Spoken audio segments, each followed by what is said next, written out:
Hey, it's Joe. This question is from Kevin. Kevin asks, what do you do if the seller wants some or all of the lease option fee? How do you keep the seller from competing with you by marketing to rent or sell the property? Well, let's start with the second one first. How do you keep that seller from competing with you? You just write it into the contract. You know, we actually set it up in the lease option memo that says that they can go ahead and sell it themselves, because most of them won't do that. But if you find that you're getting beaten out by people who are renting their properties and getting it rented before you can find a lease option buyer, which is possible because it's sometimes easier to find a renter than it is to find a lease option buyer because they don't need as much money to buy the property, and you're getting beaten out on deals like that, then you just write it in and say, you know, the first 30 days, I ask that you not do any marketing and let me handle it. And if you learn how to get that compliance, then that's not going to be a problem for you ever again.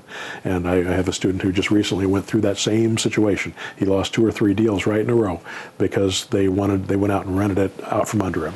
And from then on, I said, look, just tell them they can't rent it until you get your 30 days. So he does his 30 days now, and he gets his property sold, and he doesn't have that problem anymore.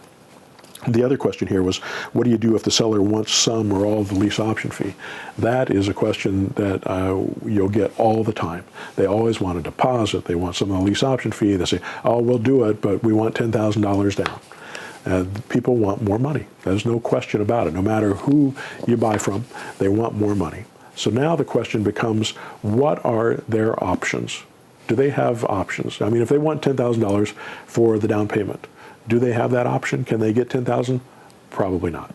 And they're not going to be able to get it without you, which is what they'd have to do, because if you give them $10,000, you're not going to have any left for yourself. You probably are not going to make $10,000 on a $150,000 property. When you sell it on a lease option, you may make $5,000. So if you're going to make $5,000, you obviously can't give them $10, because the buyer won't have enough money to make that happen. So what is possible? What is possible for you, and what is possible for them? It's unlikely that they're going to get it, and even if they try to sell it, for them to get the $5,000 is unlikely too, because they don't understand how to do it. You're working this business, and it's your business. It's what you do for a living, finding buyers for properties like this. So the chances that you're going to be able to accomplish it with the marketing techniques that I'm teaching you, and with the abilities that you have, that you're learning through this process, and the fact that you're building a database of buyers, you're going to be able to sell it much quicker than they will. So you just have to show them what their options are. And they could go to a realtor, they could sell it for under market value, they could go into foreclosure. You know, they have just a few options that they can take. And what you need to do is present them with their options after you understand what they need and what their situation is, because everybody's going to be in a little different situation. So you got to analyze their situation and say, okay, based on what you've told me, here are the options. And by the way, in the auto marketer, in the lead sheet, on each of these leads that come in, there's a little button that says seller options. If you click on that button, it'll open up a list of all the seller options that are common. And then you can read through them, and you can read through them with them, and you right there while you're talking to them on the phone, and say, well, you could sell it with an agent. Here's what happens if you sell it with an agent, and read through that thing with them and help them understand how it works with an agent, or how it works if you sell it under market value, or how it works if you sell it on a lease option, so that they can understand that it makes more sense to do it the way you're suggesting. Or maybe they like the idea of doing it subject to, or maybe they like the idea of doing a land contract, or maybe they like the idea of doing a lease option. You could do all three of those things with them if you choose to do that. And you can give them those options in addition to the normal ones that they have if you choose to do that. So it's about looking at their options, figuring out what they can do, not about what they want. We all want something more than what we can have. It's just a matter of, though, what is the reality? And your job is to help them understand what that reality is and then give that to them. Now, let's take it one more step and look at deposits, because deposits are a different animal. A lot of people say, well, I want a deposit for this property. And they're not asking for the lease option, they're just asking for a deposit because somebody might trash my property. Well, first of all, lease option tenants are less likely to trash a property than a tenant is. You know, you don't wash a rental car. You know, you take care of things that you consider to be your own better than otherwise. It is possible they could trash it. It is possible they could do damage. I've had that happen too. But it's less likely. So that's probably not an issue. And if they damage it too much, you've got insurance because it's called vandalism, and your insurance will cover vandalism. They won't cover normal wear and tear.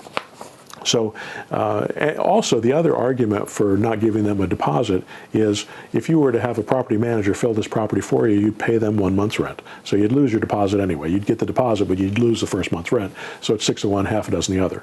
The other thing that makes in your favor is it's likely that you're going to get it sold, faster than them. So if you get it sold just 30 days faster than they do, if it takes them 2 months to sell and it takes you 1, then they've already lost a month of payments anyway, which is usually what a deposit is. So they would have lost that money anyway. Or if they really want money from you to buy this property and it takes them 2 months or 3 months or 4 months to sell that property, they lose all the income that comes from that property. Maybe they don't have a payment to make, so they lose the income from that property. Either way, a vacant house is a loss for anybody who owns it. They say, well, I don't have to worry about it because I don't have any mortgages on this property. Well, they do. They still have pain because they have taxes, insurance, vacancy. The insurance company is saying, we're going to pull our insurance on this if it's vacant more than 30 days. They have the potential of losing that, and if the house burns down, then they lose everything. So there's a lot of risk for them to have a vacant house. So they are in pain. They are motivated. I hear this from my students all the time. What makes a motivated seller? And a motivated seller is somebody who wants to sell their property. It doesn't matter, if they own it free and clear or not. They want to sell that property. There is different levels of pain. But everybody who's advertising their property for sale, or at least 90% of them, all want to sell their property. There may be a few people on there that are just trying to see if anybody's interested. But most of the people that are selling are going through that headache of putting an ad on Craigslist and taking phone calls because they really need to sell their property. So if you understand that, you understand what they need, you can do much, much better. All right, good luck with it.